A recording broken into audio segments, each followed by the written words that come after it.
Hi.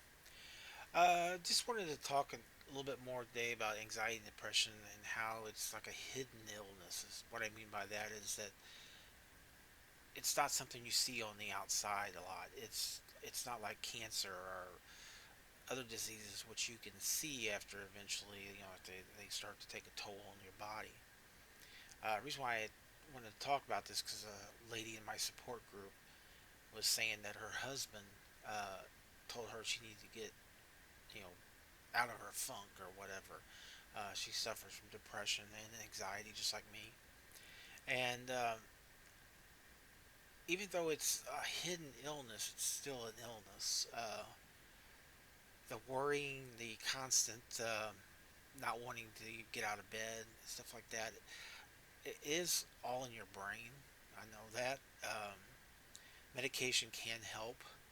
Uh, for me, I take some medication. I don't take antidepressants right now because the issue I had with side effects from one of them, and I'm afraid to take them because one of the side effects was insomnia, and you don't want to drive and be affected by insomnia.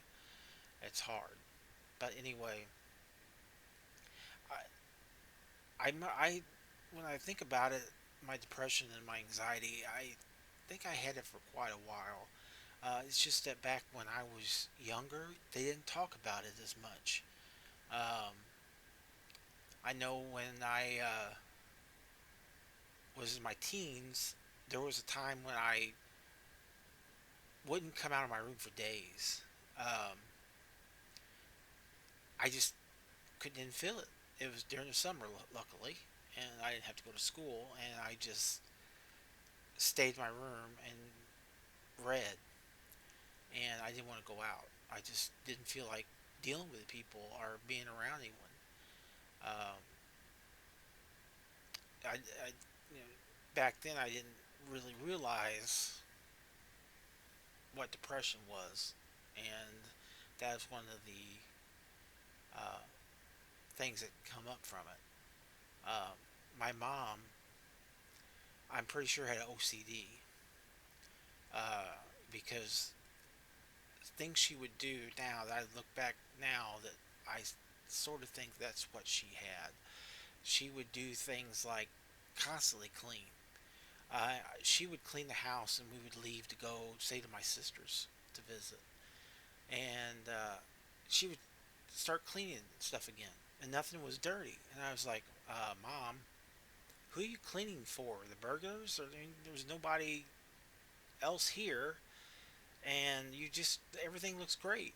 What's the problem? Oh, I get it clean. Okay. Another instance was mowing the lawn.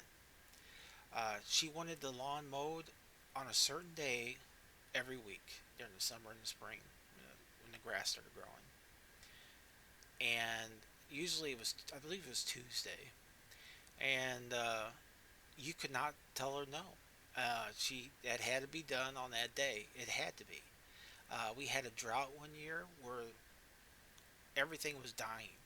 The grass in our backyard was all brown. Uh, it came Tuesday. She wanted the lawn mowed, and I was like, "Mom, there's nothing to mow. We've had a drought. Uh, the grass is dying." No, no, we have to mow the grass. We have to mow the grass. It's Tuesday. Even my sister came over and told her, we don't need to mow the grass. It's dying. There's no grass to mow. And she just would not listen. And she told me, I'm going to go out and do this. It's like over 100 degrees. I'm not going to have my mom go out and mow the grass. And so I went ahead, went outside, started the mower, and just went up and down. And there was literally nothing coming out of the mower. It was just, I will always do is doing the motions. And that was it. But that satisfied her. You would pour a drink. Say you make a drink and you set it down. Decide, oh, I have to use the restroom. You go up and use the restroom. Come back, drink's gone. Uh, but back then, it was kind of just peculiar, but not something that you think was a mental health problem.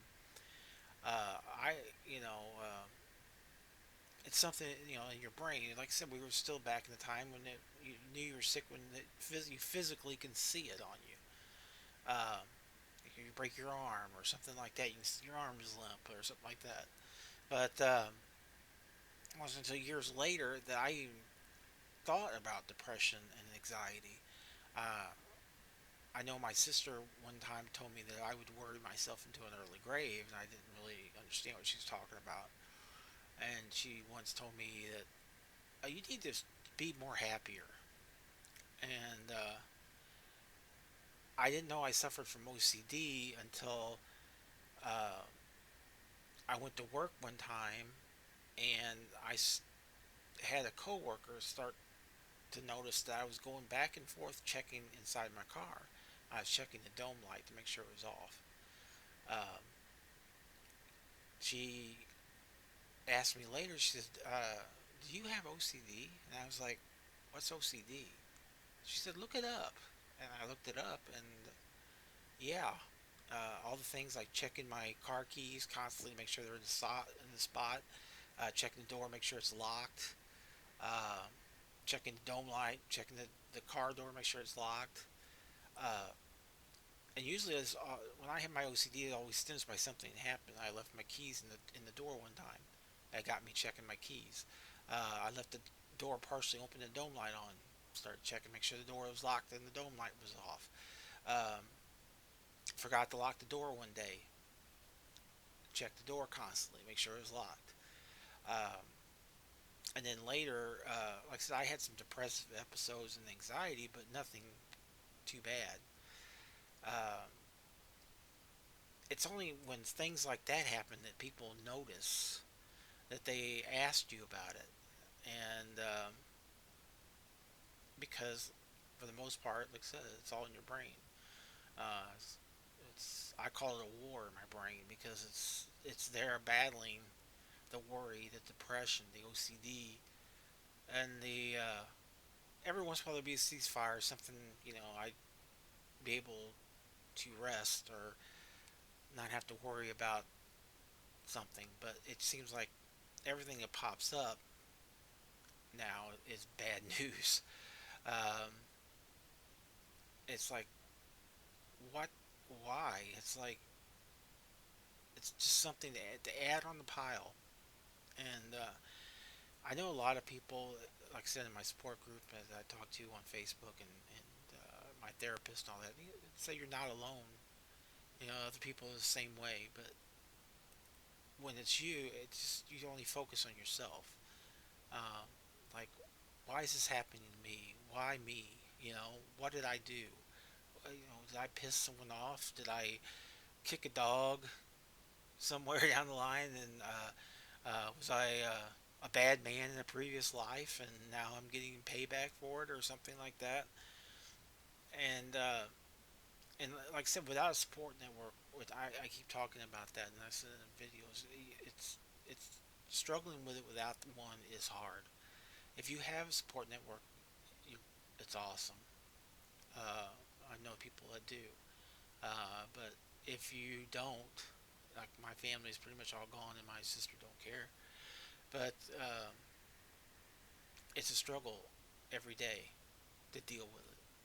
Um, it uh, like I said, a battle. It's a battle in your brain, and you hope for a ceasefire. Um, I talk about this a lot on this because this channel I know also for some memories and stuff, but I like talking about this because I don't think it gets a lot of talking about. I mean, there's a mental health awareness day or something like that, but I still don't think people take it seriously. Like I said, it's just not something that you see. It's not cancer. It's not something that's going to kill you. Well, it could if you get bad enough where you wind up, you know, deleting yourself. Uh, but like I said, it's not something you hear about constantly. And when I talk on this channel, I hope I reach out to people who are in my similar situation that don't have a support network, or struggle with it every day to deal with it, and like I said, I worry about the future. I worry that, I will have a long life, and I'll have a lot of worry about it. A lot of times I wish I didn't have a long life. I would, you know, pass away.